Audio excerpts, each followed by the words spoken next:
The wind howled like a banshee across the frozen plains of Nebraska as Clara Mitchell stepped off the train, her worn suitcase clutched in trembling hands. She'd traveled 2,000 miles to marry a stranger, carrying nothing but hope and a faded photograph. But when she arrived at the isolated farmstead that December evening in 1887, what she discovered in that abandoned barn would change not just her life, but the lives of 12 innocent souls who had been left to die in the merciless winter storm. This is the extraordinary true story of how one woman's compassion built a miracle that defied all odds. Before we jump back in, tell us where you're tuning in from, and if this story touches you, make sure you're subscribed because tomorrow I've saved something extra special for you. Clara Elizabeth Mitchell had never imagined her life would lead her to this moment. Standing on the platform of the Union Pacific Railroad station in Omaha, Nebraska, she watched her breath form small clouds in the bitter December air. The year was 1887, and at 24 years old, Clara had made a decision that would have scandalized the proper ladies of her hometown in Springfield, Massachusetts. She had answered a mail-order bride advertisement. The arrangement had been born out of desperation rather than romance. After her father's death from consumption the previous spring, Clara had found herself alone in the world with barely enough money to pay for his funeral. The textile mill, where she'd worked for 6 years, had closed its doors permanently, leaving hundreds of workers, mostly women, without any means of support. The alternatives for a single woman of modest education were grim. The workhouse, domestic service for wealthy families who treated their help little better than slaves. Or worse fates that Clara refused to even consider when her neighbor, Mrs. Helena Patterson, had shown her the advertisement in the back pages of the Springfield Republican. Clara had initially recoiled at the idea.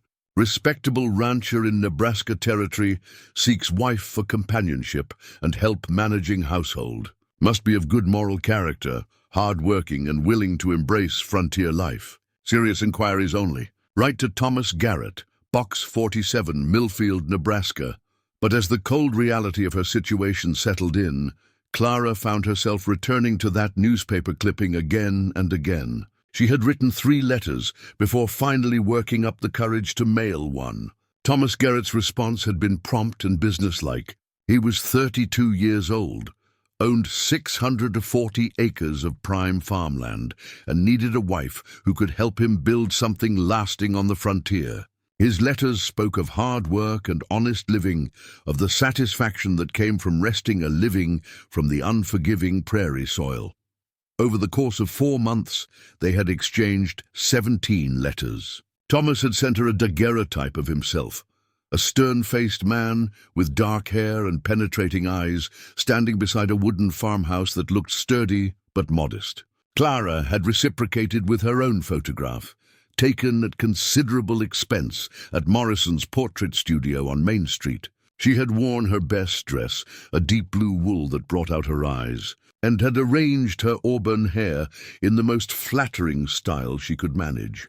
Thomas had written of his dreams for the future, of expanding his cattle operation and perhaps one day owning one of the largest ranches in the territory. He spoke of children, of building a dynasty that would last generations. His vision was compelling, painted in broad strokes that made Clara's heart race with possibility. He had enclosed money for her train ticket and enough extra for appropriate traveling clothes, a gesture that had both relieved and worried her. It meant he was serious about their arrangement, but it also meant there would be no turning back once she accepted his offer.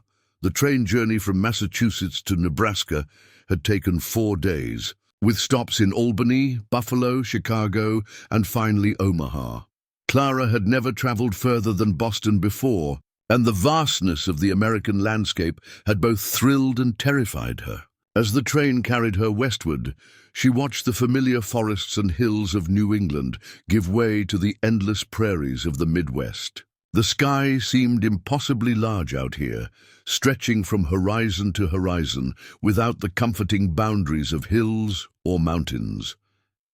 During the long hours of travel, Clara had plenty of time to question her decision. What did she really know about Thomas Garrett beyond what he had chosen to share in his letters? What if he was cruel? What if his farmhouse was nothing more than a shack? What if she had made a terrible mistake that would cost her everything, including her life? But whenever doubt crept in, Clara reminded herself of the alternative. She could have stayed in Springfield and faced slow starvation, or she could take this chance on building something new.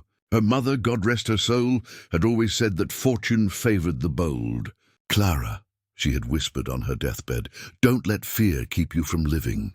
Promise me you'll be brave enough to reach for happiness, even if it means taking risks now." As the conductor called for passengers bound for Millfield, Clara gathered her courage along with her belongings. The connecting train to Millfield was smaller and less comfortable than the express she had taken from Chicago, but it would carry her the final 60 miles to her new home. As the locomotive chugged through the frozen landscape, Clara pressed her face to the window and watched the sun sink lower toward the western horizon.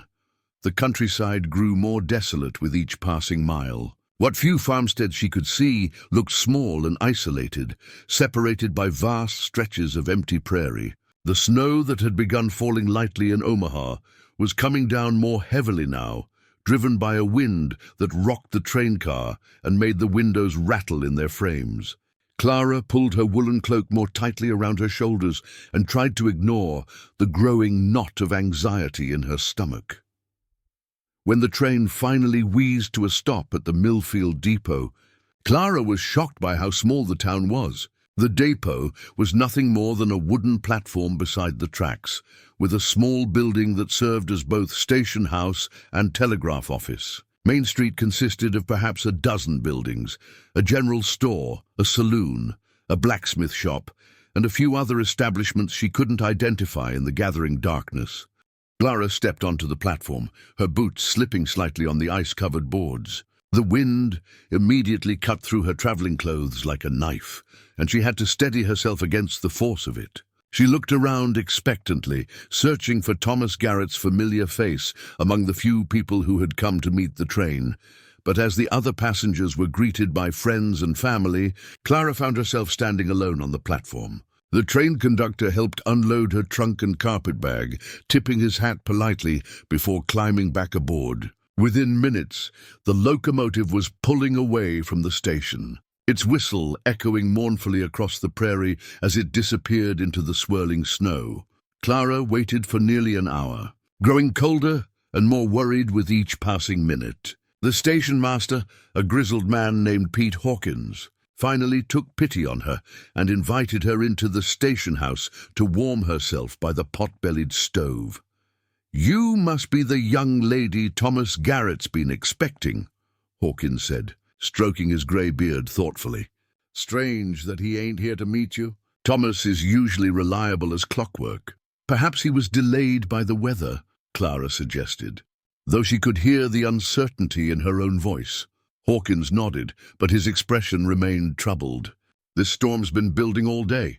Could be he decided it wasn't safe to make the trip into town. His place is about 8 miles northwest of here, and that road can be treacherous in weather like this." As if to emphasize his point, the wind gusted so hard that it shook the entire building. Clara could hear shutters banging somewhere in the distance, and the snow was now falling so thickly that she could barely see the buildings across the street. "Tell you what," Hawkins said after consulting his pocket watch. "My wife Martha runs a boarding house just up the street. Why don't you spend the night there, and we'll see about getting you out to Garrett Place tomorrow when this weather clears up." Clara had little choice but to accept his offer. Hawkins helped her carry her luggage through the deepening snow to a 2-story frame house with a sign that read, "Hawkins Boarding House, clean rooms, home cooking." Martha Hawkins was a plump, motherly woman who immediately took Clara under her wing, fussing over her wet clothes and insisting she sit by the kitchen fire while a hot supper was prepared. "You poor dear," Martha clucked as she served Clara a plate of beef stew and fresh biscuits. What a way to arrive in Millfield. "Don't you worry, though. Thomas Garrett is a good man, one of the most respected ranchers in these parts. He'll be along to collect you as soon as this storm blows over." But as Clara lay in the narrow bed in the boarding house's spare room that night, listening to the wind howl around the eaves, she couldn't shake the feeling that something was wrong. Thomas's letters had been so precise, so careful in their planning. It wasn't like him to simply not appear without sending word. What if something had happened to him? What if he had changed his mind about their arrangement? The storm raged all through the night and into the next day. By afternoon, the snow was piled so high against the buildings that some of the shop doors couldn't be opened. Pete Hawkins trudged through the drifts to check on Clara, shaking his head grimly. "No way anyone's traveling today," he announced, stamping the snow off his boots. "Haven't seen a storm this bad in years. Telegraph lines are down too, so we can't even send word to the Garrett place." Clara spent a second restless night at the boarding house, her anxiety growing with each hour that passed. On the third morning, the storm finally began to abate. The wind died down to a whisper, and though the snow continued to fall, it was no longer the blinding, driving force it had been. "That's more like it," Martha Hawkins said as she served Clara breakfast. "Pete thinks he might be able to get the road crew together to start digging out the main routes today." But Clara had made a decision during the long, sleepless hours of the previous night. She couldn't simply wait any longer. Whatever had happened to Thomas Garrett, she needed to know. And if he had indeed changed his mind about their arrangement, she needed to face that reality and figure out what to do next. "Mrs. Hawkins," she said, setting down her coffee cup with determination, "I need to get to the Garrett Ranch today. Can you arrange for someone to take me there?" Martha looked doubtful. "Honey, that road is probably still impassable. Even if we could find someone willing to try, it would be dangerous. I have to know what's happened," Clara insisted. "I've come too far to turn back now without at least trying to reach him." After much discussion and several false starts, Martha finally convinced her husband's brother, Jake Hawkins, to attempt the journey. Jake was a tough frontiersman who knew the country better than almost anyone, and he had a sturdy wagon and a team of oxen that could handle heavy snow. "I'll take you as far as I can," Jake promised as he helped Clara load her belongings into the wagon. "But if the drifts get too deep or the weather turns bad again, we're turning back." "Deal," Clara agreed, and they set out from Millfield in the early afternoon. The journey that should have taken 2 hours stretched into 4 as they fought their way through snowdrifts that sometimes reached the wagon's axles. Jake's oxen were strong and patient, but even they struggled in the deep snow and bitter cold. Preparing and narrating this story took us a lot of time, so if you are enjoying it, subscribe to our channel. It means a lot to us. Now back to the story. The sun was already setting behind the western hills when they finally reached the turnoff to the Garrett Ranch. Jake pulled the wagon to a stop and pointed down a narrow track that disappeared into a grove of cottonwood trees. "That's the road to Thomas's place," he said, his breath forming clouds in the frigid air. "But I don't like the look of those drifts. We might not make it through, and if we get stuck out here after dark," Clara studied the path ahead. The snow was indeed deep, and the track was barely visible between the trees. But she had come so far, and she was so close now. The thought of turning back without answers was unbearable. "Please," she said quietly, "just a little further."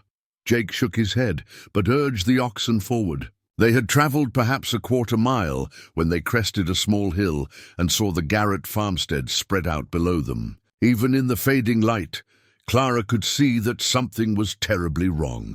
The farmhouse looked abandoned. No smoke rose from the chimney, and the windows were dark. Snow had drifted high against the front door, suggesting that no one had passed that way in days. The barn doors hung open, banging listlessly in the wind. "Jesus," Jake muttered under his breath. "Where the hell is everybody?" They fought their way down the hill to the farmyard, the oxen snorting and steaming in the cold. Jake helped Clara down from the wagon, and together they approached the house. Clara's heart was pounding as Jake pounded on the front door, calling Thomas's name. There was no answer. Jake tried the door handle and found it unlocked. The door swung open with a creak that sounded unnaturally loud in the silence. Clara followed him into the house, her boots echoing on the wooden floors. The house was cold and dark, but it was clear that someone had lived here recently. Dishes sat unwashed in the kitchen sink, and newspapers dated just a week earlier were scattered on the table. Clara picked up one of Thomas's letters from a stack on the mantelpiece, recognizing his careful handwriting. Everything suggested a hasty departure, as if the occupants had left suddenly, without time to properly close up the house. "Thomas?" Clara called out, though she already knew there would be no answer. "Thomas, are you here?" Jake emerged from the back bedroom, his expression grim. "Nobody's here, but it looks like they left in a hurry. Clothes still in the drawers, personal effects scattered around. Whatever happened, they didn't have time to pack properly."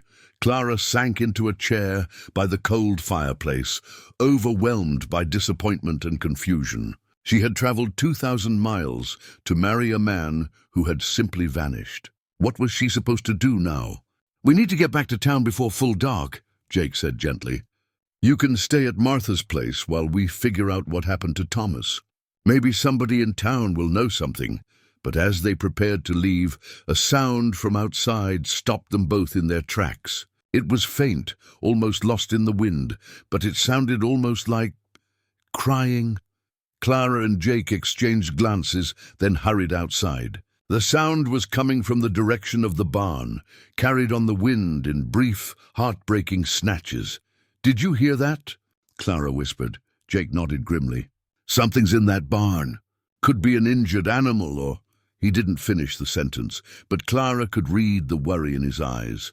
Together they approached the barn, their footsteps crunching in the snow. The crying sound grew louder as they got closer, and Clara felt her heart begin to race. It didn't sound like an animal at all. It sounded human. Jake pulled the barn door wider, and they stepped into the dim interior. The barn was larger than it had appeared from outside, with stalls for horses and cattle along both sides and a hayloft overhead. But what they saw in the fading light made them both gasp in shock and disbelief.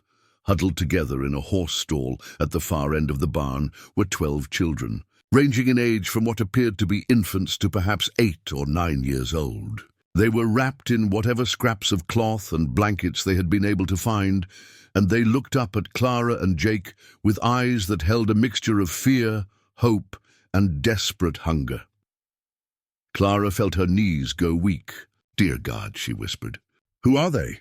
How did they get here?" The silence in the barn was broken only by the soft whimpering of the youngest children and the sound of Clara's own rapid breathing. Jake Hawkins stood frozen beside her, his weathered face pale with shock. 12 pairs of eyes stared back at them from the shadows of the horse stall, some wide with terror, others glazed with the dull acceptance that comes from prolonged suffering. Clara was the first to move. Without conscious thought, she stepped forward into the stall, her maternal instincts overriding her confusion and fear. The children shrank back against the wooden walls, but Clara knelt slowly in the straw, extending her hands palm up in a gesture of peace. "It's all right," she whispered, her voice barely audible above the wind that still whistled through the gaps in the barn walls. "We're here to help you." The oldest child, a boy who couldn't have been more than 9, positioned himself protectively in front of the smaller ones. His dark hair was matted and dirty, his clothes little more than rags, but his eyes burned with fierce determination. When he spoke, his voice was hoarse and weak but defiant. "Don't hurt the little ones, mister. They ain't done nothing wrong." Jake removed his hat, his expression softening. "Nobody's going to hurt anybody, son. We're here to help. What are your names? How did you get here?" The boy's lower lip trembled, but he kept his chin raised. "I'm Samuel. Samuel Morrison. These are my brothers and sisters." He gestured to the huddled group behind him. "Some of them, anyway. Others, they just got left here, like us." Clara felt her heart breaking as she took in the full scope of what she was seeing. The children ranged in age, from what appeared to be a baby no more than 6 months old to Samuel himself. They were dressed in a patchwork of adult clothing that had been roughly cut down to fit their small frames, layers upon layers that still couldn't fully protect them from the Nebraska winter. "Samuel," Clara said gently. "Where are your parents? Who brought you here?" The boy's composure cracked slightly. "Ma and Pa, they died of the fever last month. All of us got sick, but the grown-ups, they didn't make it. The people from the county said we had to go to the orphanage in Lincoln, but there wasn't room for all of us together. They were going to split us up, send the little ones to different places." A girl, who looked to be about 7 years old, spoke up from behind Samuel, her voice barely a whisper. "So we ran away. Samuel said we could take care of ourselves if we just stuck together." Jake knelt down beside Clara, his voice gentle but urgent. "How long have you been here, children? When did you last eat?" Samuel's eyes darted away, and Clara could see the shame in his expression. "We found this place 3 days ago. The house was empty, but there was some bread in the kitchen. We ate it all the first day. Yesterday we found some grain in the barn, the kind they feed horses. It don't taste good, but it stops the hunger some." Clara felt tears burning her eyes. 3 days. These children had been surviving for 3 days in this freezing barn with nothing but horse feed to sustain them. She looked more closely at their faces and saw the telltale signs of starvation. The hollow cheeks, the dark circles under their eyes. The way even the older children seemed to lack the energy to hold their heads up properly. "The baby," she said urgently, spotting the tiny form wrapped in what looked like a torn bedsheet. "Is the baby all right?"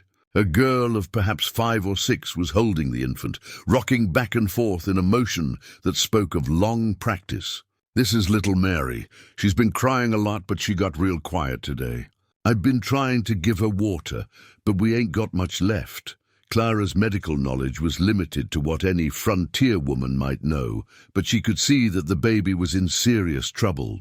The child's lips were blue with cold, and her breathing was shallow and irregular. Without immediate warmth and nourishment, the infant wouldn't survive another night. "Jake," Clara said, her voice tight with urgency, "we have to get these children warm and fed immediately. Some of them won't last much longer in these conditions." Jake nodded grimly. "The house has a good fireplace and a kitchen stove.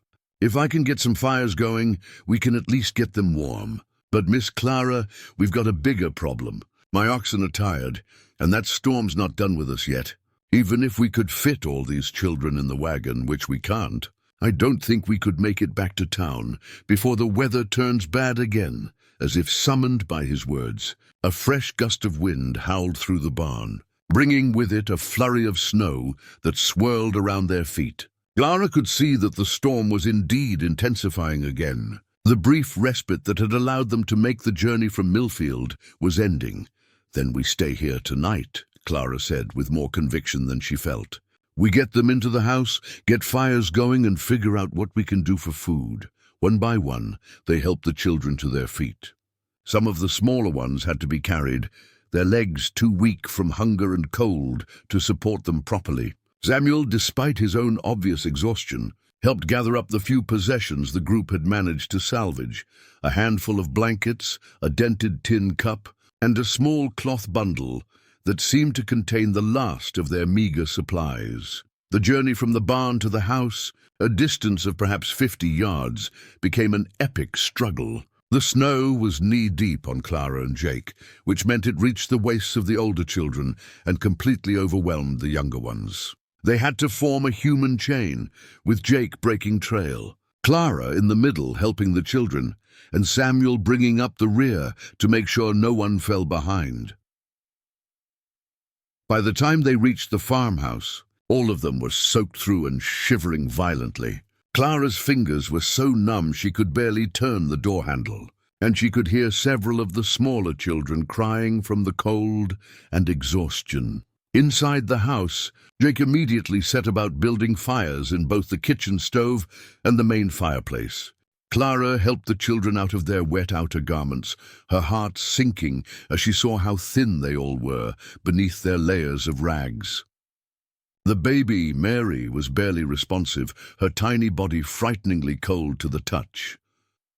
"Samuel," Clara said, as she wrapped the infant in a relatively dry blanket and held her close to her own body for warmth, "I need you to tell me exactly what happened.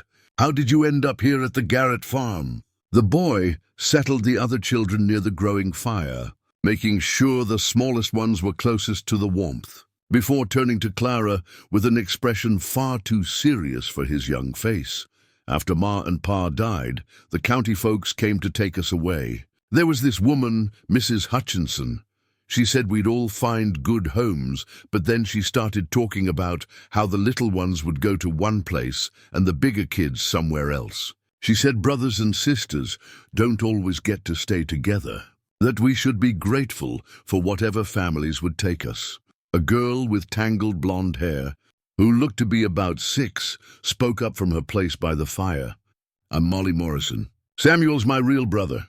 But some of these other kids, their families died too, and there was nobody to take them. The county was going to put them all in different places." Clara began to understand. "So you decided to run away together to stay as a family?" Samuel nodded. "We waited until Mrs. Hutchinson was busy with paperwork, then we snuck out the back of the church where they was keeping us. I figured if we could just find some place to hide until spring, maybe we could make it on our own. I heard grown-ups talking about abandoned farms, places where people gave up and moved on. I thought maybe we could find one and just live there. We walked for 2 whole days," added another child, a boy of perhaps 7 with red hair and freckles. "I'm Danny Walsh. My ma and pa died in the same fever that got Samuel's folks. Samuel shared his food with all of us, even though he didn't have much." Clara felt a surge of admiration for the young boy who had taken on such enormous responsibility. At 9 years old, Samuel Morrison had essentially become the parent to 11 other children, making life and death decisions with a maturity that many adults never developed. "When we found this place," Samuel continued, "the house was unlocked, but there was still stuff here, like maybe somebody was coming back. We was afraid to go inside at first, case they came home and found us. But then the storm started getting real bad, and little Mary was coughing something awful. We figured the barn would be safer, that maybe nobody would look for us there." Jake, who had been listening while he worked on the fires, looked up from where he was coaxing flames from damp kindling. "Samuel, did you see any sign of the man who lives here?" "Thomas Garrett. Did he say anything to you about where he was going?" Samuel shook his head. "We never saw nobody, mister. The house was empty when we got here, and there was dust on things, like maybe nobody had been here for a while. But there was still food in the pantry and clothes in the closets." This information only deepened the mystery of Thomas Garrett's disappearance, but Clara pushed those concerns aside for the moment. The immediate priority was keeping these children alive through the night. With fires now burning in both the kitchen and the main room, the temperature in the house was beginning to rise, but she could see that several of the children were still in serious trouble. The baby, Mary, remained frighteningly unresponsive. Clara had managed to get a few drops of water between the infant's lips, but the child showed no other signs of awareness. 2 of the other younger children, a boy and girl who looked to be twins of perhaps 3 years old, were burning with fever despite the cold they had endured. "Jake," Clara said urgently, "we need to do something about these sick children. Do you know if Thomas kept any medical supplies in the house?" Jake had been exploring the kitchen, taking inventory of what food supplies might be available. "There's a medicine chest in the bedroom, but it's mostly just the usual things. Laudanum, quinine, some bandages. Nothing that would help much with what these kids are facing."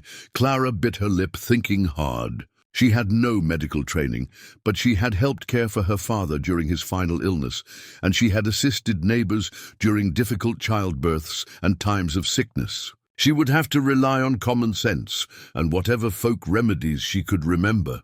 "We need to get some nourishment into them," she decided, "even if it's just warm broth or milk. Is there anything in the kitchen we can use?" Jake's exploration had revealed a pantry that was surprisingly well stocked for an abandoned house. There were canned goods, dried beans, flour, and even some preserved meat.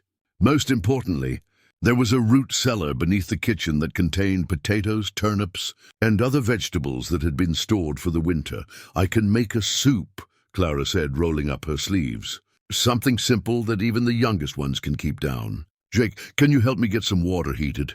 As Clara worked in the kitchen, cutting vegetables and putting together a simple but nutritious soup, she could hear the children talking quietly among themselves by the fire. Their voices revealed more of their stories, tales of parents lost to disease, of desperate journeys across the frozen prairie, of the terror of being separated from the only family they had left.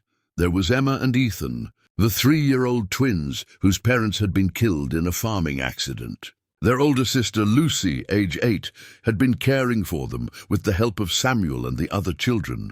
There were the Kowalski siblings, Peter, age 6, and Anna, age 4, whose Polish immigrant parents had succumbed to pneumonia. There was little Tommy Rodriguez, only 2 years old, whose Mexican mother had died in childbirth and whose father had been killed in a mining accident. Each child had a story of loss and abandonment, yet they had formed their own makeshift family under Samuel's leadership. Clara marveled at the resilience and compassion these children had shown, sharing their meager resources and protecting each other against overwhelming odds. As the soup began to simmer, filling the kitchen with its warm, comforting aroma, Clara turned her attention back to the baby. Mary's condition remained critical, and Clara knew that without proper medical care, the infant's chances of survival were slim. But she also knew that giving up was not an option. "Samuel," she called softly, "can you tell me about Mary's mother? Do you know anything about how to care for her?" The boy approached the kitchen, his face grave. "Mary's mama died right after she was born. There was a lady in town, Mrs. Patterson, who was taking care of her with a bottle and such. But when Mrs. Patterson got the fever too, there wasn't nobody else who knew how to feed a baby proper." Clara felt her heart sink. A 6-month-old infant required specialized care and nutrition that would be difficult to provide under the best of circumstances, let alone in their current situation. But as she looked down at Mary's tiny, peaceful face, Clara felt a fierce determination rising within her. "We'll figure it out," she said firmly. "All of us together. We'll find a way to take care of Mary and all the rest of you." Outside, the storm was reaching its full fury once again. Snow pounded against the windows with renewed violence, and the wind howled around the house with a sound that seemed almost alive. Clara realized that Jake had been right. They were trapped here for the night, possibly longer. But as she looked around at the children gathered by the fire, their faces already showing more color and hope than they had possessed in the barn, Clara felt something unexpected stirring in her chest. These 12 abandoned souls needed her in a way that no one ever had before. Thomas Garrett had promised her a chance to build something meaningful on the frontier, to create a family and a legacy. Perhaps this was exactly what fate had intended all along. The soup was ready just as full darkness settled over the Nebraska prairie. Clara ladled the steaming broth into every bowl, cup, and container she could find in Thomas Garrett's kitchen, her hands moving with practiced efficiency, despite the exhaustion that was beginning to creep into her bones. The aroma of vegetables and preserved beef had drawn the children from the fireplace, and she could see hunger blazing in their eyes as they watched her work. "Easy now," she cautioned as she handed Samuel the first bowl. "Your stomachs have been empty too long. Small sips at first, or you'll make yourselves sick." The older children understood and helped regulate the younger ones, but Clara could see the enormous effort it took for them to pace themselves. Little Tommy Rodriguez, barely 2 years old, whimpered and reached desperately for the bowl, his small hands shaking with need. 8-year-old Lucy gently restrained him while blowing on spoonfuls of soup to cool them before guiding them to his mouth. Clara found herself marveling at the natural caregiving instincts these children had developed. Despite their own desperate hunger, the older ones consistently put the needs of the smaller children first. Samuel waited until every other child had been served before accepting his own bowl, and even then he kept glancing around to make sure no one needed help. Jake had retrieved Clara's carpet bag from the wagon before the storm made travel completely impossible. Now he watched her distribute small portions of hardtack from her traveling supplies, rationing what little food they had with the skill of someone accustomed to making meager resources stretch as far as possible. "Miss Clara," Jake said quietly, drawing her aside while the children ate. "I need to be honest with you about our situation. That storm out there isn't letting up any time soon, and my oxen are already pushed to their limits. Even when the weather clears, it's going to take time to dig out these roads." Clara glanced toward the frost-covered windows, where snow continued to pound against the glass. "How long are you thinking?" "Could be 3 days, maybe 4, before I can get through to Millfield, and that's assuming the storm doesn't get worse." Jake's weathered face was grave in the firelight. "We've got enough food here to keep everyone fed for that long, but Miss Clara, we need to talk about what happens after that." The weight of responsibility settled on Clara's shoulders like a physical burden. 12 children, some of them critically ill, were depending on her decisions. She thought about the comfortable life she had imagined as Thomas Garrett's wife, the quiet domestic routine she had envisioned, and realized how naive those dreams seemed now. "Jake," she said slowly, "in your experience, what would happen to these children if we brought them back to town?" Jake scratched his grizzled beard, considering his words carefully. "Well, the county would have to get involved again. They'd probably end up in that orphanage in Lincoln, if there's room. If not," he shrugged helplessly, "split up among whatever families might take them. But Miss Clara, finding homes for 12 children, especially ones this young and in this condition, that's not going to be easy. Most folks out here are struggling just to feed their own families." Clara watched Samuel help little Mary take tiny sips of warm broth. The baby's condition had improved slightly with warmth and nourishment, but she was still frighteningly weak. The thought of these children being separated, of Samuel being torn away from the siblings and companions he had fought so hard to protect, made Clara's chest tight with emotion. "What about Thomas Garrett's farm?" she asked. "Do you know anything about his legal situation? If he's truly gone, what happens to this property?" Jake's expression grew troubled. "That's complicated territory, Miss Clara. Thomas owns this land free and clear, got his deed from the railroad company 5 years ago. But if he's really vanished without a trace, the territorial government would eventually have to get involved. Could take months or even years to sort out." An idea was beginning to form in Clara's mind, audacious and probably impossible, but growing stronger with each passing moment. She looked around at the farmhouse, taking in the solid construction, the well-equipped kitchen, the comfortable rooms that could easily house a large family. Thomas Garrett had built something substantial here, something that could provide exactly what these children needed. "Jake, theoretically speaking, if someone were to stay here and care for these children, how would the authorities react?" Jake's eyebrows shot up. "Miss Clara, you're not thinking what I think you're thinking, are you?" Before Clara could answer, a commotion near the fireplace drew their attention. Emma, one of the 3-year-old twins, had begun coughing violently, her small body racked with spasms that left her gasping for breath. Her twin brother Ethan started crying in sympathy, while their 8-year-old sister Lucy tried desperately to comfort them both. Clara rushed to Emma's side, her medical instincts taking over. The little girl's forehead was burning with fever, and Clara could hear the dangerous rattle in her breathing that spoke of fluid in the lungs. This was far beyond anything that could be treated with home remedies. "Jake," Clara said urgently, "this child needs a doctor immediately. Is there anyone in Millfield who could help? Doc Henderson is the closest, but Miss Clara, there's no way to get word to him in this storm. And even if we could, I doubt he could make it out here until the road's clear." Clara felt panic rising in her throat. Emma was clearly in the grip of the same lung fever that had claimed so many of the children's parents. Without proper medical care, the little girl might not survive the night, and there was every possibility that the illness would spread to the other children. "Then we have to do what we can ourselves," Clara said with more confidence than she felt. "Jake, help me get Emma into the bedroom where it's quieter. We need to keep her warm and help her breathe easier." They carefully lifted the fevering child and carried her to Thomas Garrett's bedroom, where Jake had earlier built a small fire in the corner fireplace. Clara tucked Emma into the large bed, surrounding her with every blanket and quilt she could find. The little girl's breathing was labored, each breath a struggle that made Clara's heart ache. Samuel, Clara called softly, I need you to stay with your brothers and sisters while I take care of Emma. Can you do that for me? The 9-year-old nodded solemnly, understanding the gravity of the situation.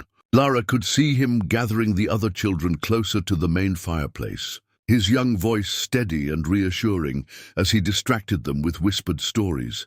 For the next several hours, Clara barely left Emma's bedside. She used techniques she had learned during her father's illness, creating steam by hanging wet cloths near the fire to help the child breathe easier, administering small sips of warm water mixed with honey from Thomas's pantry, and most importantly, providing constant comfort and reassurance. Jake proved invaluable, taking over the care of the other children while Clara focused on Emma.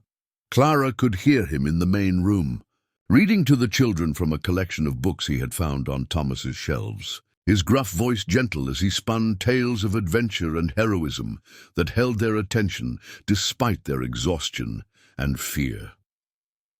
Around midnight, Emma's fever broke. Clara felt the child's forehead cool beneath her palm, and the dangerous rattle in her breathing began to ease. The little girl's eyes fluttered open, focusing on Clara's face with the clarity that comes after a crisis has passed. "Mama?" Emma whispered, her voice barely audible. Clara felt tears spring to her eyes. "No, sweetheart. I'm Clara, but I'm here and I'm going to take care of you." Emma studied Clara's face for a long moment, then reached up with one small hand to touch Clara's cheek. "You're pretty like Mama was. Will you sing to me?" Clara's voice was thick with emotion as she began humming a lullaby her own mother had sung to her years ago. Emma's eyes drifted closed again, but this time her breathing was peaceful and regular. The crisis had passed, at least for now. Jake appeared in the doorway, his face creased with concern. "How is she?" "Better," Clara whispered. "The fever's broken. I think she's going to be all right. Thank God." Jake slumped against the doorframe with relief. "Miss Clara, I've been thinking about what you said earlier about staying here with the children. It's a crazy idea, but, well, maybe crazy is exactly what this situation calls for." Clara looked down at Emma's peaceful face, then back at Jake. "What do you mean?" "I mean, these children need a home and you need a purpose. This farm needs someone to care for it, and you need a place to build a life. Maybe Thomas Garrett's disappearance isn't the disaster we thought it was. Maybe it's an opportunity." The idea that had been forming in Clara's mind suddenly seemed less impossible. But what about the legal issues? The authorities? Jake's smile was crafty. "Miss Clara, you came here to marry Thomas Garrett, right? You've got letters proving that arrangement, and you've got witnesses who can testify that you arrived as planned. Now, Thomas isn't here, but his house is, his farm is, and there are 12 children who desperately need care. Seems to me like you're just fulfilling your original agreement in the best way you can, under the circumstances." Clara felt her heart racing with the audacity of what Jake was suggesting. "You're talking about me simply taking over Thomas's farm and raising these children as if they were my own." "I'm talking about you doing what needs to be done," Jake said firmly. "These children will die if they go back into the system, Miss Clara. They'll be split up, sent to overcrowded orphanages or to families who see them as nothing more than cheap labor. But here, with you, they could have a real chance at life." Clara stood and walked to the window, looking out at the storm that still raged across the prairie. The wind had died down somewhat, but snow continued to fall steadily, adding to the drifts that already reached halfway up the farmhouse walls. In the morning, they would be completely cut off from the outside world, at least temporarily. "Jake," she said slowly, "if I were to consider this, I'd need help. I know nothing about running a farm, and caring for 12 children is more than any one person can handle alone. My wife Martha has been talking about how empty the boarding house feels now that her own children are grown and moved away. I think she'd jump at the chance to help raise a house full of young ones again. And there are other folks in Millfield who might be willing to lend a hand, especially once they see what you're trying to do here." Clara turned back to look at Emma, sleeping peacefully in the large bed. The child looked so small and vulnerable. but there was already more color in her cheeks than there had been hours earlier. With proper care, good food, and a warm, stable home, all of these children could thrive. There's something else to consider, Jake added quietly. Thomas Garrett might come back. What happens then? Clara had thought about this possibility, and surprisingly, it didn't trouble her as much as it might have days earlier. If Thomas returns and finds that I've cared for his property and saved the lives of 12 children, I think he'd understand. And if he doesn't, well then, perhaps he wasn't the man I was meant to marry after all. A soft cry from the main room reminded Clara that Emma wasn't the only child who needed attention. Baby Mary was awake and fussing, probably needing another feeding attempt. Clara had managed to get some warm milk into the infant earlier, softened with a bit of sugar and administered drop by drop with a cloth. But caring for such a young baby without proper supplies would be an ongoing challenge. Jake, there's one more thing, Clara said as they prepared to return to the other children. If we're really going to do this, if we're going to try to make this work, then I need to know I can count on your support. Not just tonight, but in the weeks and months to come. Jake extended his weathered hand to Clara. Miss Clara, I've seen a lot of brave folks in my time on the frontier, but what you're proposing to do here takes more courage than I've ever witnessed. You have my word that Martha and I will do everything we can to help you succeed. Clara shook his hand firmly, feeling the weight of her decision settle around her like a mantle. She had come to Nebraska to marry a stranger and build a quiet domestic life. Instead, she was about to become the guardian of 12 orphaned children and the caretaker of a farm she had never seen before 3 days ago. But as she looked around at the solid walls of Thomas Garrett's farmhouse, at the warm fires burning in the hearths, at the children who depended on her for their very survival, Clara realized that this unexpected path might be exactly where she was meant to be. The storm continued to rage outside, but inside the farmhouse something new was being born. A family forged not by blood but by necessity, not by law but by love, and not by plan, but by the simple recognition that sometimes the most important things in life come to us in ways we never could have imagined. Dawn broke gray and cold over the Nebraska prairie, but the storm had finally exhausted itself during the night. Clara stood at the kitchen window, watching the sun struggle to penetrate the thick cloud cover that still hung low over Thomas Garrett's farm. The world outside was transformed, buried under 3 feet of pristine snow that had erased all familiar landmarks and turned the landscape into an endless expanse of white.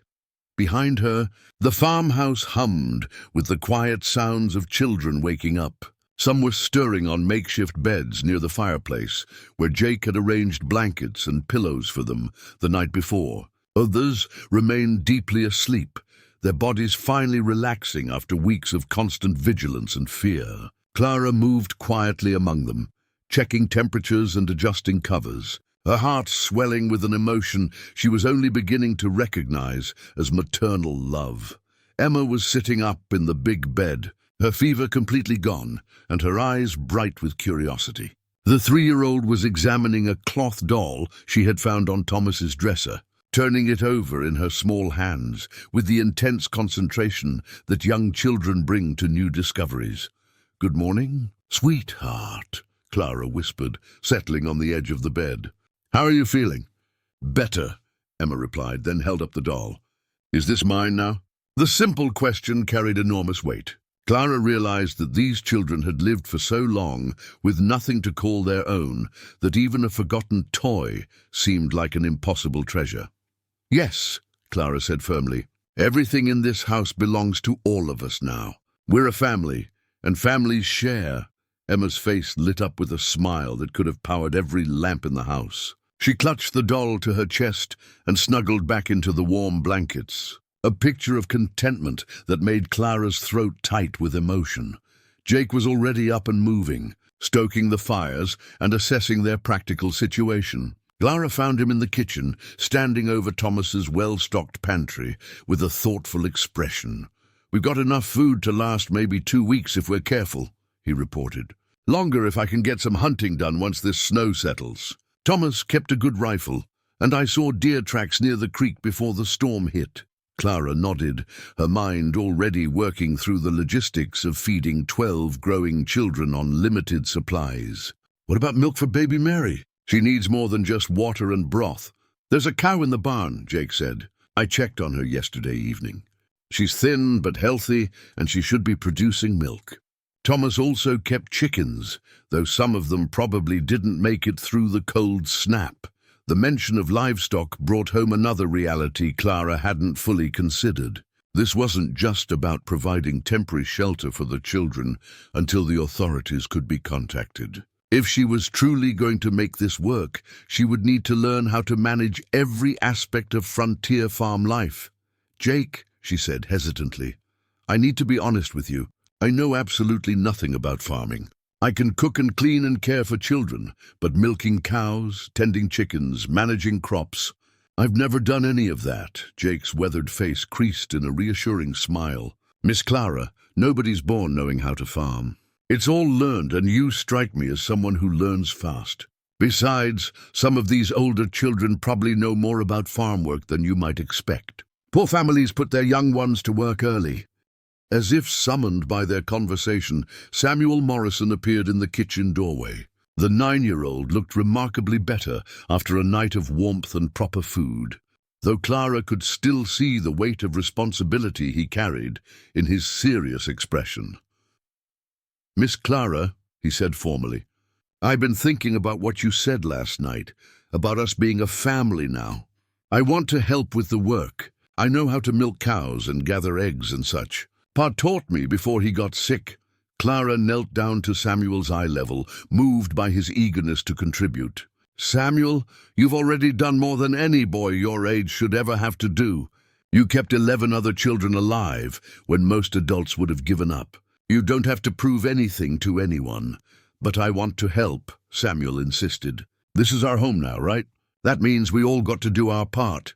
The simple wisdom of the boy's words struck Clara deeply. This wasn't about her taking care of 12 helpless children. This was about building a real family where everyone contributed according to their abilities and everyone was valued for what they brought to the whole. You're absolutely right, Clara said.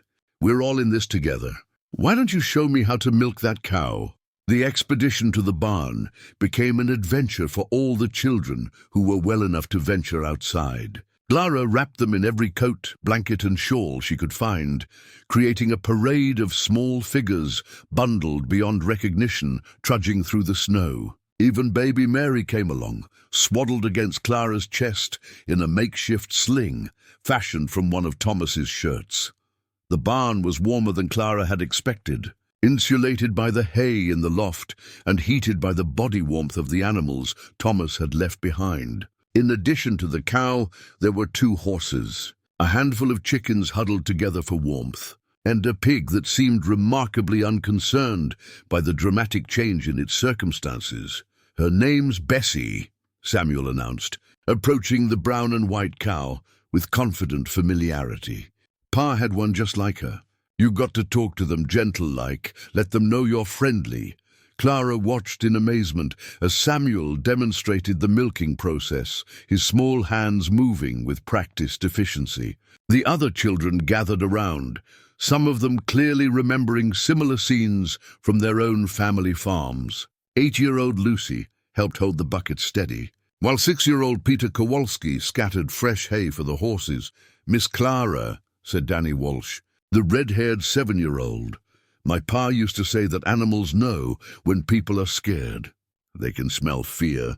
You got to act like you belong here, even if you don't know what you're doing. The insight was surprisingly profound, and Clara realized it applied to far more than just farm animals. She was surrounded by children who needed her to project confidence and stability, even when she felt overwhelmed by the magnitude of what she had undertaken.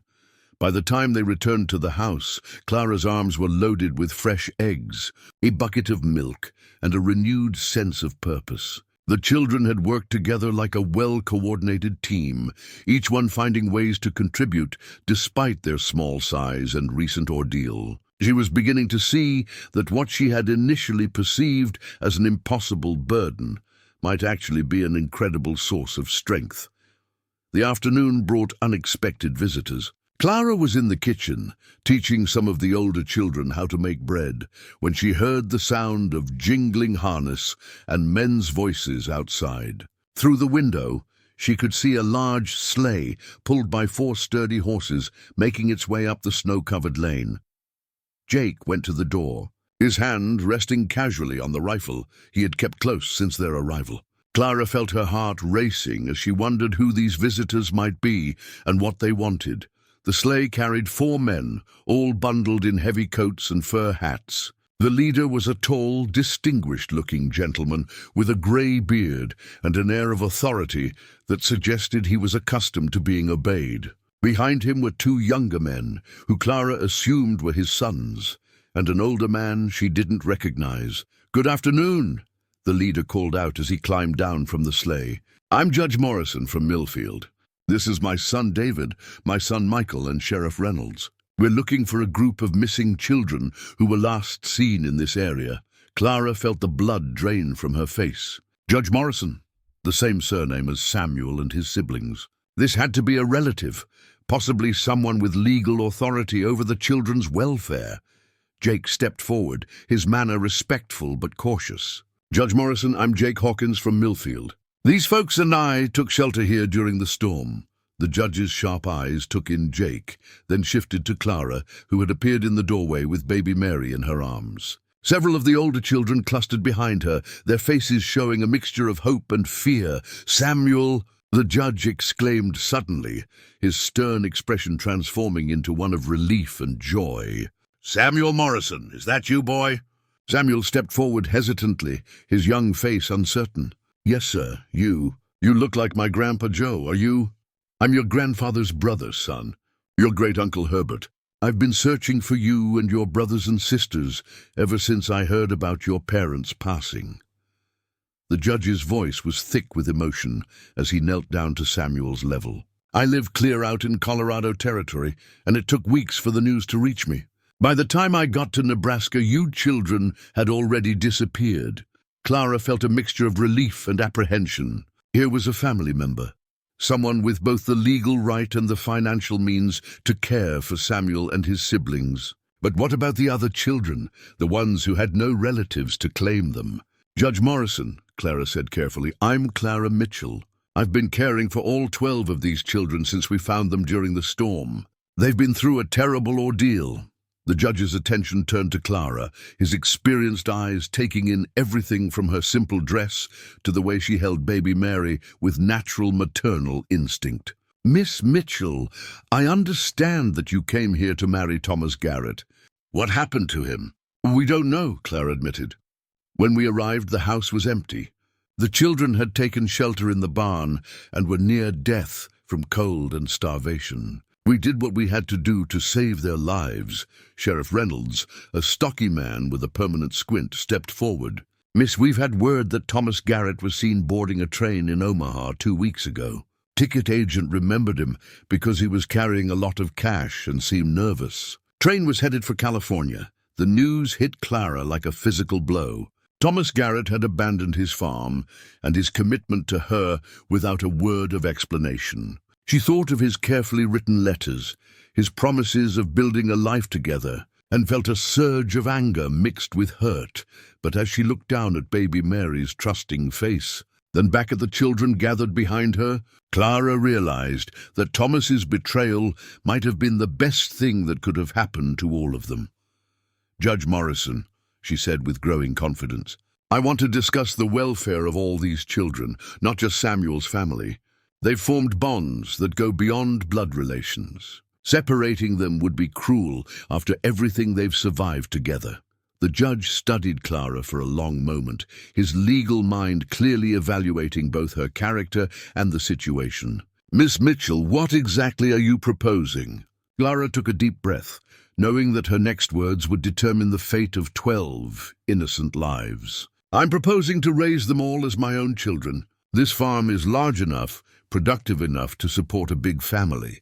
These children have already proven they can work together as a family unit. What they need is stability, education, and someone who will love them unconditionally. And you believe you can provide all of that? The judge asked. Clara looked around at the children's faces, seeing hope and fear warring in their expressions. Samuel stepped forward and took her free hand, his small fingers interlacing with hers in a gesture of trust and solidarity. "Yes," Clara said firmly.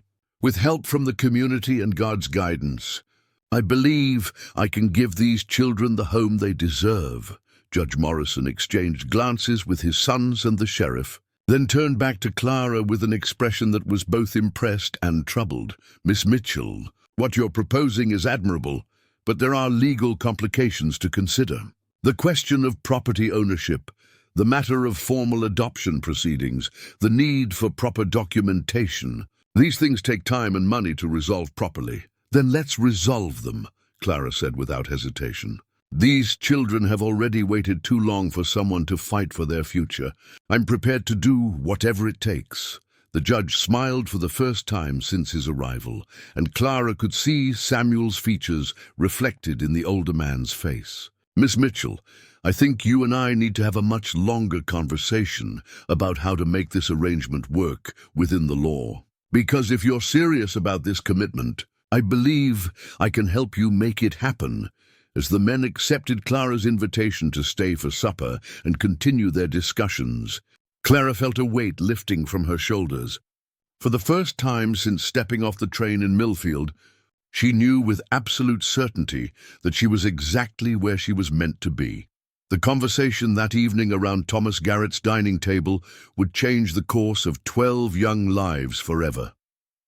Judge Morrison had removed his heavy coat and settled into his role as both family patriarch and legal advisor, while his sons, David and Michael, took detailed notes of everything Clara proposed. Sheriff Reynolds sat quietly in the corner, occasionally nodding as complex legal matters were discussed, but clearly impressed by Clara's unwavering determination. "The first challenge," Judge Morrison explained, spreading several official-looking documents across the table, "is establishing your legal right to occupy this property. Thomas Garrett's abandonment complicates matters significantly."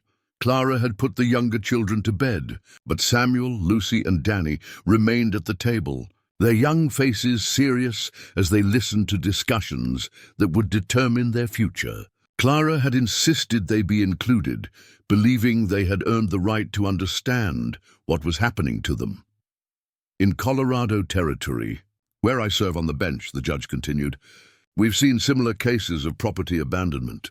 The legal principle is called adverse possession, though it typically requires years of continuous occupation. However, given the unusual circumstances, your original arrangement with Garrett, his deliberate abandonment, and your humanitarian actions in saving these children, I believe we can establish a faster resolution." David Morrison, the judge's younger son who had studied law back east, leaned forward with interest. "Father, are you suggesting we invoke the homestead emergency provision? That's typically reserved for cases of natural disaster." "Exactly what I'm thinking," the judge replied. "Miss Mitchell arrived here in good faith to fulfill a legal arrangement. She found the property abandoned and immediately put it to productive use by saving the lives of 12 children who would have otherwise perished. I'd argue that constitutes both an emergency situation and beneficial use of otherwise abandoned land." Clara felt her heart racing. What would that mean practically? "It would mean," the judge explained, "that with proper documentation and testimony, you could petition the territorial court for emergency guardianship of all 12 children and provisional ownership of this property. The process would take several months, but you'd have legal protection in the meantime." Sheriff Reynolds cleared his throat. "Judge, what about the other children? The ones who aren't Samuel's blood relations? The county's been looking for them, too." This was the question Clara had been dreading. While Samuel, Molly, and little Emma were clearly Judge Morrison's great-niece and great-nephews, the other 9 children had no such family connections. Tommy Rodriguez, the Kowalski siblings, Danny Walsh, baby Mary. They were all technically wards of the state. That's where things get interesting, Judge Morrison said with a slight smile. Sheriff Reynolds, what's the current capacity of the Lincoln orphanage? The sheriff consulted a small notebook from his coat pocket. Last I heard, they were at nearly double capacity. Children sleeping on floors, not enough food to go around. The state's been looking for alternative solutions for months. And how many families in this county have applied to adopt children this year? Maybe 3 or 4, and most of them only wanted babies. Judge Morrison turned back to Clara. Miss Mitchell, you're not just proposing to take on 12 children as a charitable act. You're offering to solve a significant problem for the territorial government. The state would save enormous amounts of money by placing these children with you rather than maintaining them in overcrowded institutions. Clara began to see the legal strategy taking shape. You're saying I should frame this as a service to the territory rather than a personal request. Precisely. We'll argue that you're providing a solution to a crisis while also honoring your original commitment to settle and develop frontier land. It's exactly the kind of arrangement the territorial government wants to encourage. Michael Morrison, the judge's older son, who worked as a surveyor, spread out a hand-drawn map of the local area. Miss Mitchell, this property is actually quite valuable. Thomas Garrett owned 640 acres of prime agricultural land, with water rights to Miller Creek. The railroad survey I worked on last summer shows the new spur line will pass within 2 miles of here. That could increase the land value significantly. Clara studied the map, trying to understand the implications. What does that mean for the children's future? It means, Judge Morrison said firmly, that if we can establish your legal claim to this property, you'll be able to provide these children with real security. This isn't just about giving them a home. It's about giving them inheritance, education opportunities, and a foundation for their own futures. Samuel, who had been listening intently to the adult conversation, suddenly spoke up. Sir, does this mean we really get to stay together? All of us. The judge's stern expression softened as he looked at his great-nephew. Samuel, if Miss Mitchell is willing to take on this enormous responsibility, and if we can navigate the legal challenges successfully, then yes, you'll all stay together as a real family. The boy's eyes filled with tears of relief, and Clara felt her own throat tighten with emotion. These children had lived with uncertainty for so long that even the promise of stability seemed almost too good to believe. There's one more thing we need to discuss, Sheriff Reynolds said, his expression growing serious. Miss Mitchell, taking on this kind of responsibility puts you in a vulnerable position. If you're going to be a single woman raising 12 children on an isolated farm, you need to think about protection. Clara had been so focused on the legal and practical aspects of her decision that she hadn't fully considered the physical dangers.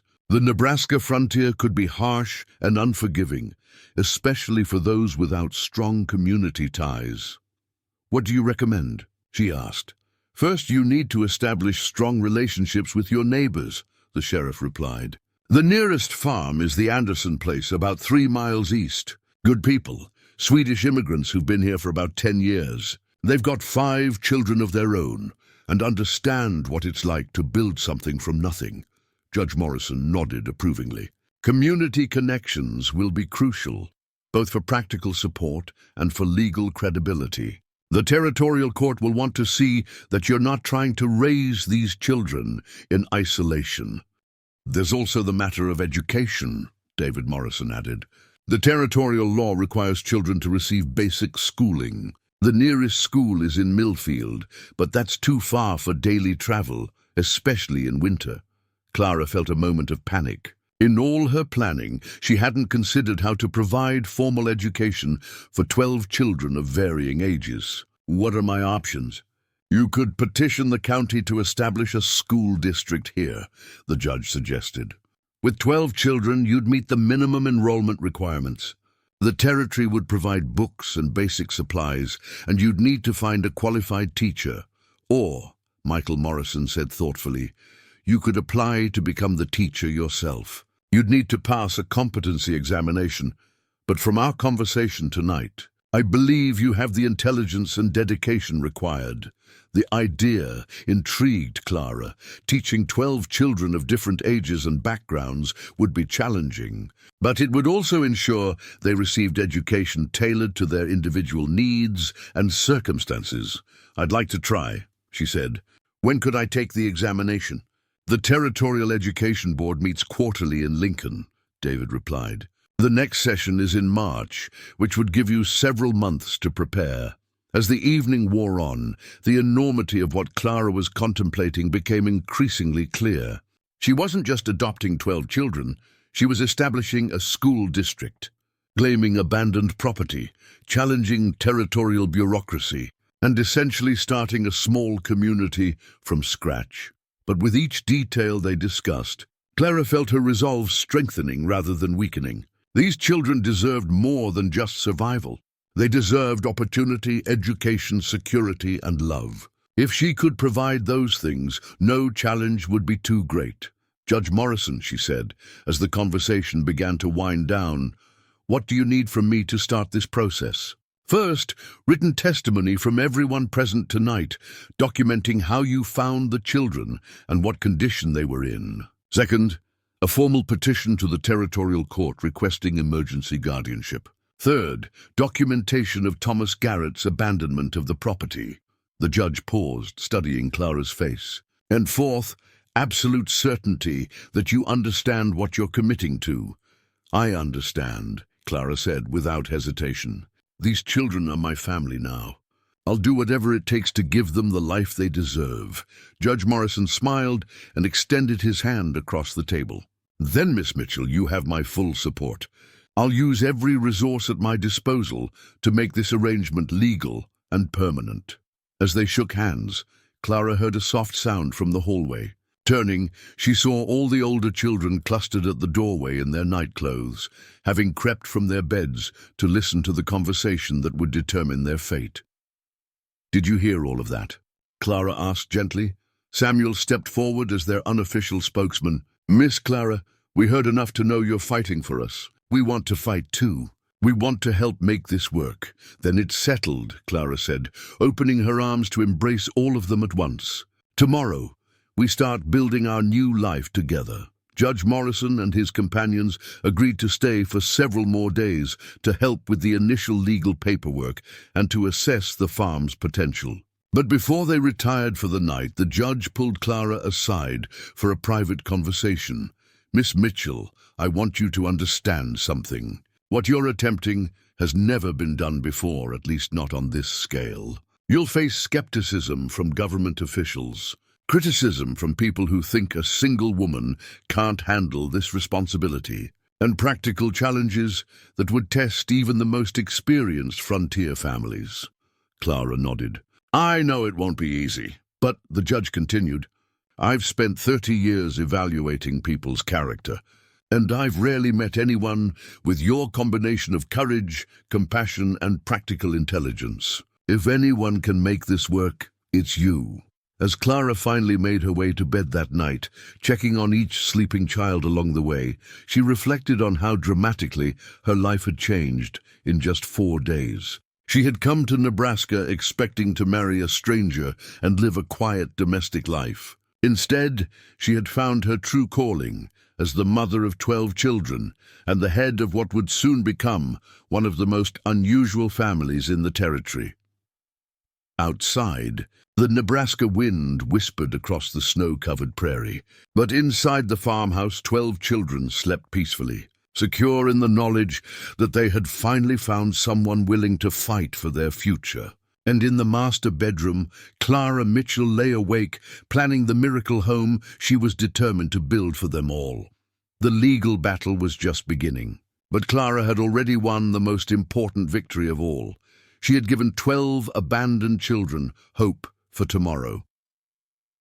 2 weeks after Judge Morrison's visit, Clara faced her first real crisis as the unofficial guardian of 12 children. Word had spread throughout the county about the unusual arrangement at the former Garrett farm, and not everyone was pleased with what they heard. The challenges came not from the territorial government, which seemed inclined to support Clara's petition, but from neighbors who questioned whether a single woman could properly manage such a large household.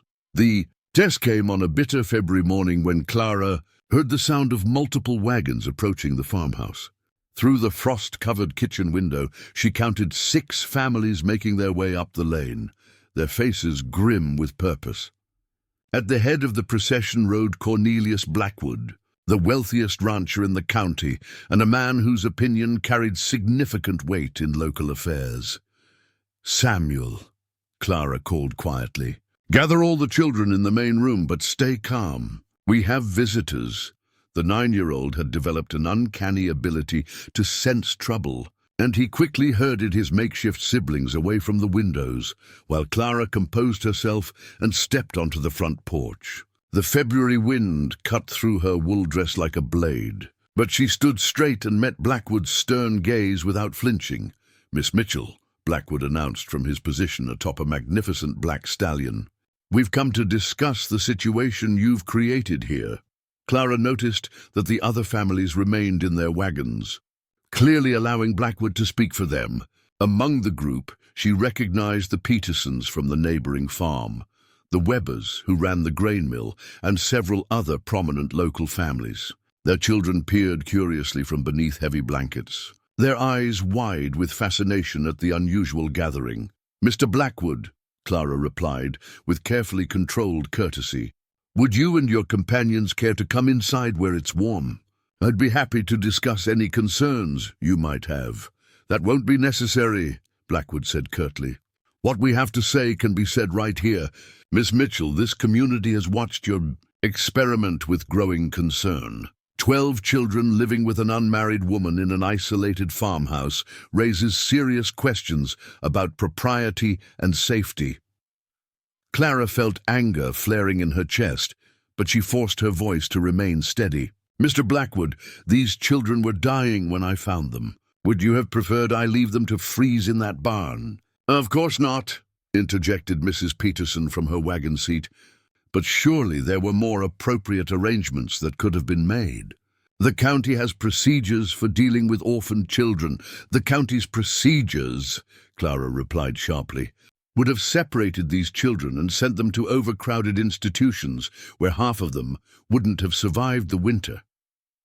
They've already lost their parents. Was I supposed to take their siblings away too?" Blackwood dismounted from his horse, his imposing figure casting a long shadow across the snow-covered yard. At 6 feet 4 inches with broad shoulders and a permanent scowl, he was accustomed to intimidating those who disagreed with him. "Miss Mitchell, your good intentions are noted, but good intentions don't qualify someone to raise 12 children. These young ones need proper discipline, religious instruction, and preparation for productive adult lives. A single woman, especially one with no family connections in this community, simply cannot provide what they require." Before Clara could respond, the farmhouse door opened and Samuel Morrison stepped onto the porch. The boy had clearly been listening from inside, and his young face was flushed with indignation. "Mister," Samuel said, his voice steady despite his obvious nervousness, "Miss Clara saved our lives. She fed us every day, taught us to read better, made sure we all got medicine when we were sick, and never once made us feel like we were a burden. That sounds like proper care to me." Blackwood's expression softened slightly as he looked down at the earnest young boy. "Son, I'm not saying Miss Mitchell hasn't tried her best, but you're too young to understand what you really need. A growing boy requires a father figure, someone to teach him how to work, how to be a man." "Samuel already knows how to work harder than most grown men," Clara said firmly. "And as for father figures, this community is full of good men who could serve as mentors and role models. A child doesn't need to live under the same roof as a man to benefit from masculine guidance." Mrs. Webber, a thin woman with sharp features, spoke up from her wagon. "Miss Mitchell, it's not just about the children's welfare. Your arrangement here affects the reputation of our entire community. When people in Lincoln or Omaha hear about a single woman living alone with 12 children on an isolated farm, what do you think they assume? The implication hit Clara like a physical blow, but she refused to show how deeply it wounded her. Mrs. Weber, anyone who would make such assumptions about innocent children and the woman caring for them reveals more about their own character than about mine. The tension in the yard was becoming thick enough to cut when an unexpected voice joined the conversation. Old Henrik Andersson, the Swedish farmer who lived on the adjacent property, had arrived unnoticed and was now climbing down from his worn but sturdy wagon. "Cornelius Blackwood," Andersson said in his heavily accented English, "you should be ashamed. This woman has done something remarkable, and instead of offering help, you come here to criticize." Blackwood turned toward the older man with barely concealed irritation. "Henrik, surely you can see the impropriety of this situation." "What I see," Andersson replied, approaching the group with his characteristic calm dignity, "is 12 children who were starving and freezing, and one woman brave enough to save them. My wife Astrid and I have been watching from our farm. We see those children working together, learning together, taking care of each other like a real family should." Astrid Andersson appeared beside her husband, a stout woman with kind eyes and flour-dusted hands. "I brought fresh bread," she announced, holding up a large basket. "And I want to see these children everyone is talking about." Before anyone could object, Astrid was marching toward the farmhouse, clearly intending to see the situation for herself. Clara felt a surge of gratitude toward the Swedish couple, who had shown more neighborly concern in 5 minutes than the rest of the community had displayed in 2 weeks. "Mrs. Andersson," Clara said, following her toward the house, "please, come in and meet them. What happened next would be talked about in the county for years to come."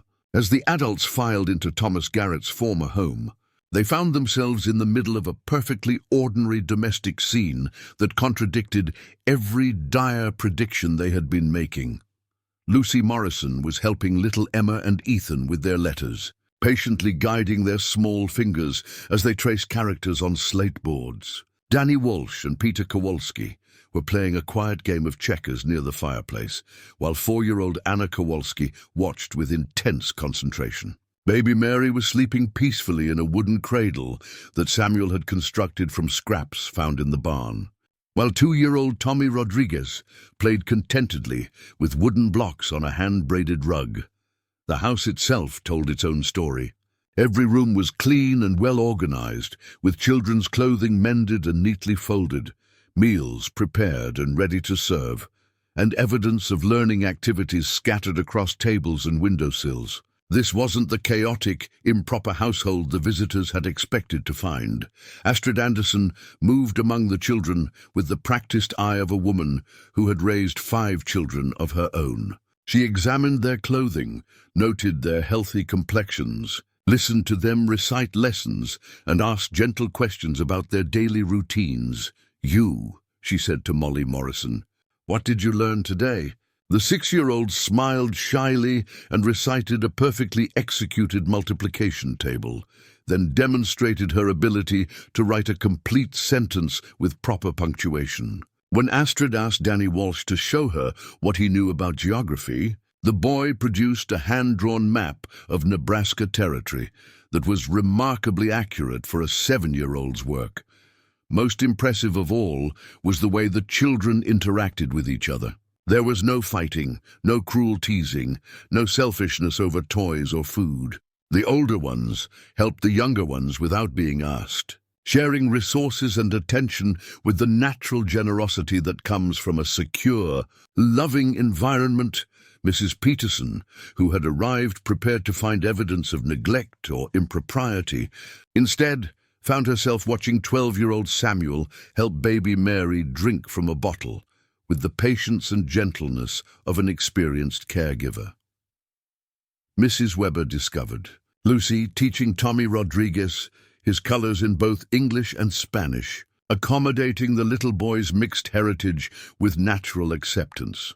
But it was Cornelius Blackwood who received the biggest surprise. While the adults were touring the house, He had wandered outside and discovered Samuel and Danny working together to repair a section of fence that had been damaged by the recent storms. The boys were using proper tools, following sound construction principles, and demonstrating exactly the kind of work ethic and practical knowledge that Blackwood claimed they couldn't possibly learn without a male authority figure. "Who taught you to do this?" Blackwood asked, genuinely curious. "Miss Clara showed us how Pa used to do it," Samuel replied without looking up from his work. "She said a man's work isn't magic. It just takes practice and thinking things through proper-like." When the impromptu inspection was complete, the adults gathered once again in Clara's kitchen. The atmosphere had shifted dramatically from the confrontational mood that had marked their arrival. Astrid Anderson was the first to speak. "Henrik," she said to her husband in Swedish, then switched to English for the benefit of the others. "This woman is doing God's work. These children are healthy, educated, and happy. What more could any parent want?"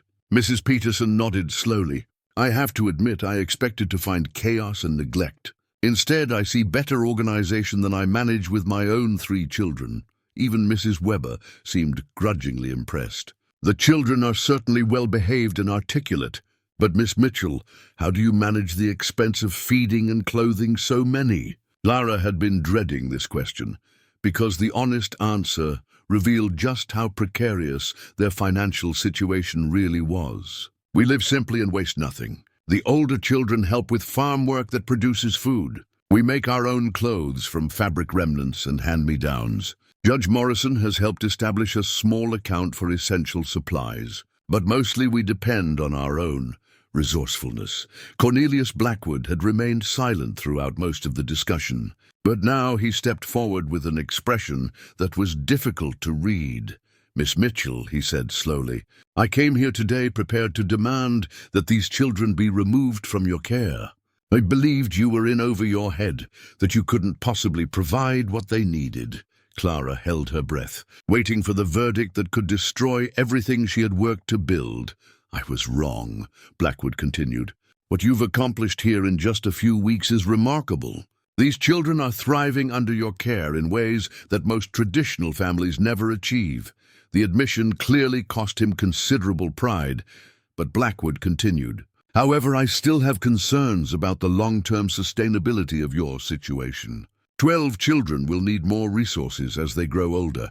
Proper clothing, medical care, education, beyond what you can provide alone." "Then help her," Henrik Anderson interjected. "This whole community could benefit from having a large, productive family in the area. Instead of criticizing, we should be offering support."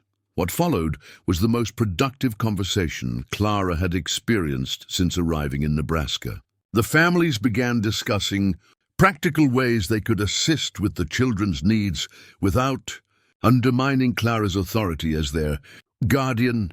Mrs. Peterson offered to teach the girls advanced sewing and domestic skills. Mr. Weber suggested that the older boys could work part-time at his mill in exchange for grain and small wages. Even Blackwood proposed that Samuel and Danny could learn animal husbandry by helping with his cattle during branding season. Most importantly, Astrid Anderson made an offer that solved Clara's most pressing concern. "I will help you prepare for the teaching examination. I was a teacher in Sweden before I married Henrik. Together, we will make sure you pass that test and can establish a proper school here." As the visitors prepared to leave that afternoon, the mood had completely transformed.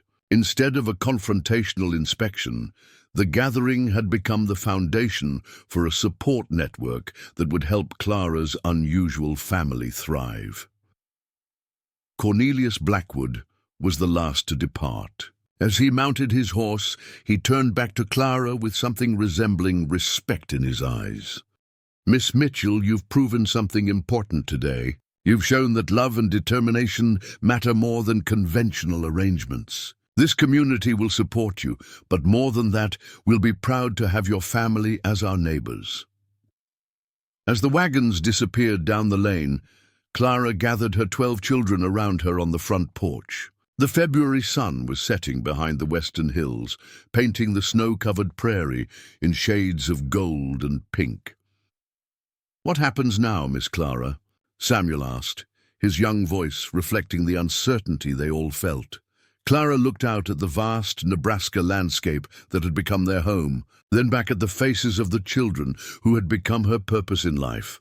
"Now we keep building," she said firmly. "We've passed our first big test, but there will be others. Together, we'll face whatever comes next and prove that families aren't just born. They're made by people who choose to love each other unconditionally." The crisis had passed, but more importantly, Clara had discovered that she and her children weren't as alone as she had feared. The Nebraska frontier could be harsh and unforgiving, but it was also a place where extraordinary things could happen when ordinary people found the courage to do what was right. 5 years later, on a warm September morning in 1892, Clara Mitchell stood in the doorway of what had once been Thomas Garrett's farmhouse and marveled at how completely their lives had transformed. The sound of children's laughter echoed across the prairie as her family prepared for the most important day in their shared history, the official dedication of the Mitchell family. School and children's home, the Nebraska. Territorial government had finally approved all of Clara's legal petitions. She was now the official guardian of 12 children, the certified owner of 640 acres of prime farmland, and a licensed teacher with her own state-sanctioned school district. But more than that, she had built something that experts said was impossible, a thriving family where love mattered more than blood relations. Samuel Morrison, now 14 and tall for his age, was directing the younger children in hanging colorful bunting between the oak trees that shaded the farmhouse. His natural leadership had evolved into genuine wisdom, and Clara often found herself seeking his advice on decisions that affected the entire family. He had grown into the kind of young man his parents would have been proud of, responsible, compassionate, and utterly devoted to his makeshift siblings. "Miss Clara," called Lucy Morrison from the kitchen window, "the first wagons are coming up the lane." Clara smoothed her best dress, a beautiful blue silk that Astrid Anderson had helped her sew for this special occasion, and walked out to greet their guests. The past 5 years had brought remarkable changes to their corner of Nebraska territory. What had started as an isolated farm was now the center of a small but thriving community. The Anderson family was the first to arrive, their wagon loaded with fresh bread, preserves, and the Swedish meatballs that had become legendary at community gatherings. Henrik had become like a father figure to Clara and a grandfather to the children, while Astrid served as Clara's closest friend and wisest counselor. "Clara, my dear," Astrid said, embracing her warmly, "this day has been 5 years in the making. Are you ready for all the attention?" Clara smiled, watching as her children surrounded the Anderson wagon with enthusiastic greetings. "I don't think anyone could be ready for something like this. But we've all learned to take life as it comes." The territorial governor himself was expected to attend the ceremony, along with representatives from the Department of Education and several newspaper reporters from Lincoln and Omaha. Word had spread throughout the region about the remarkable experiment Clara had undertaken, and many people wanted to see for themselves how a mail-order bride had transformed tragedy into triumph.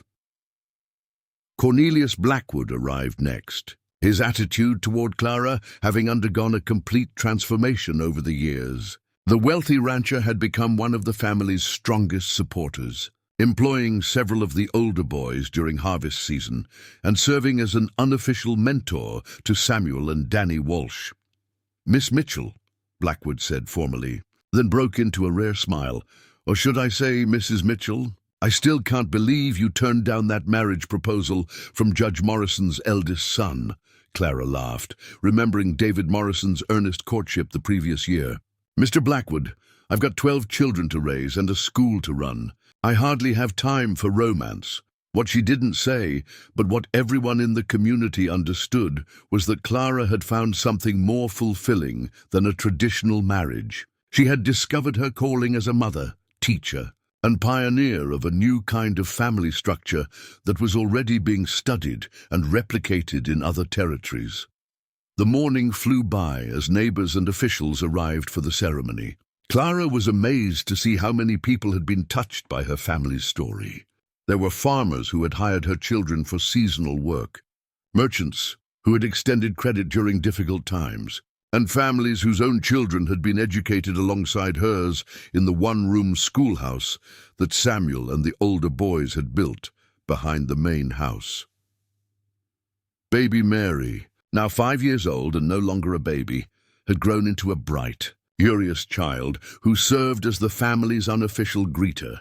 She charmed every visitor with her perfect manners and impressive vocabulary, living proof of what could be accomplished when children received consistent love and attention.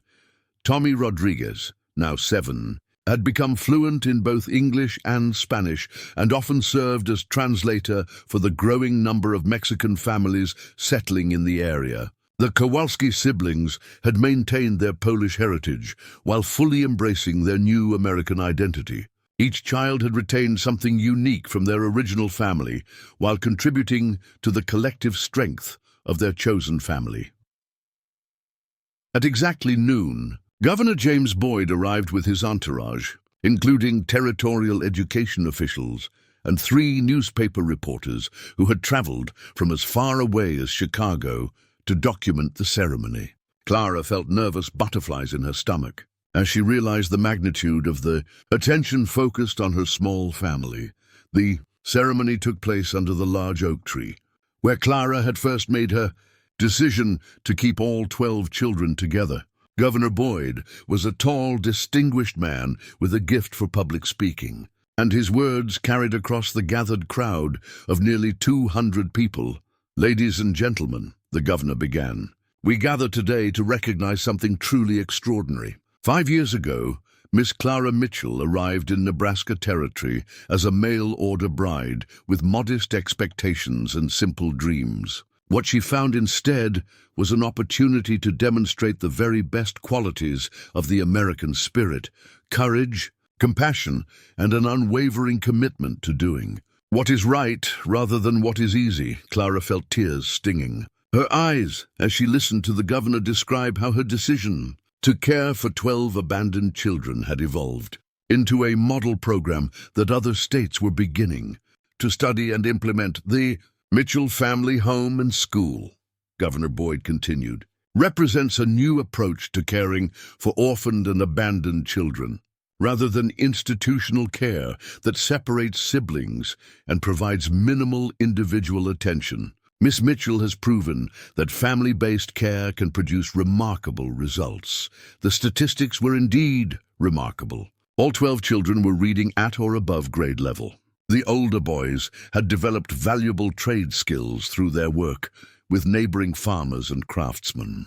The girls had mastered domestic arts while also receiving the kind of academic education typically reserved for wealthy families. Most importantly, not a single child had run away, been arrested, or shown the behavioral problems that plagued traditional orphanages.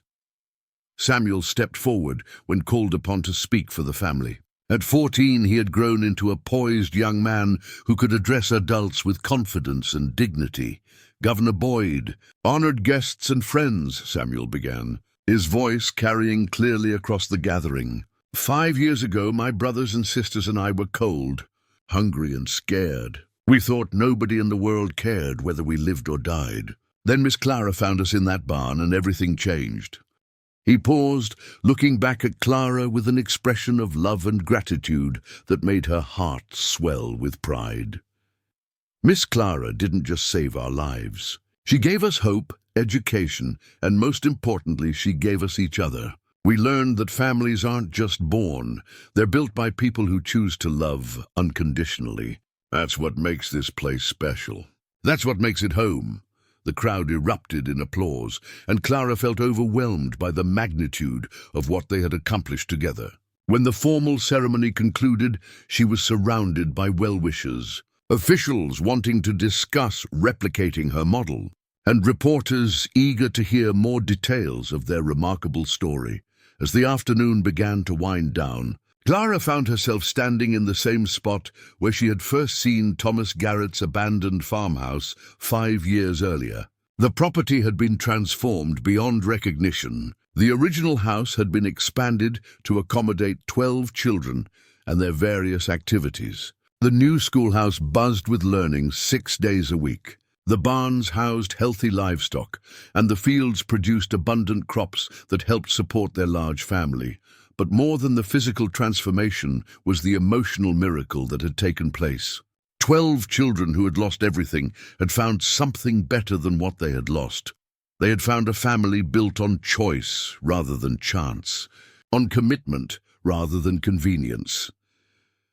Judge Morrison approached Clara as the crowd began to disperse. Now in his 70s, the distinguished jurist had become like a grandfather to all the children. "Clara," he said warmly, "I want you to know that the Territorial Court has officially designated this as a model program.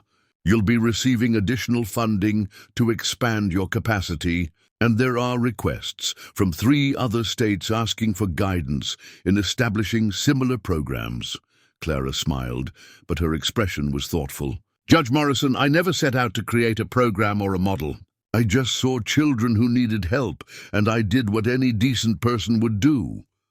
"That's exactly what makes it so remarkable," the judge replied. "You've proven that the most powerful force for good in the world is simply one person willing to do the right thing, no matter how difficult or unconventional it might seem." As the sun set over the Nebraska prairie that evening, Clara gathered her 12 children around the kitchen table for their traditional family dinner. It was the same table where Judge Morrison had first helped her understand the legal challenges she would face, and where countless important family decisions had been made over the years. Looking around at their faces, Samuel's serious intelligence, Lucy's gentle, nurturing spirit, Danny's irrepressible humor, little Emma's bright curiosity, baby Mary's sweet affection, and all the others who had become so precious to her, Clara marveled at the journey that had brought them all together. "Miss Clara," asked Tommy Rodriguez, now 7 years old and full of questions about everything, "what's going to happen to us when we grow up? Will we always be a family?" Clara reached across the table and took his small hand in hers. "Tommy, families aren't just about living in the same house. They're about carrying each other in your hearts wherever you go. No matter how old you get or how far you travel, you'll always be part of this family." Samuel, now on the verge of young adulthood, added his own perspective. "And someday, when we have families of our own, we'll teach our children what Miss Clara taught us, that love is stronger than blood, and that the best families are the ones we choose to build together."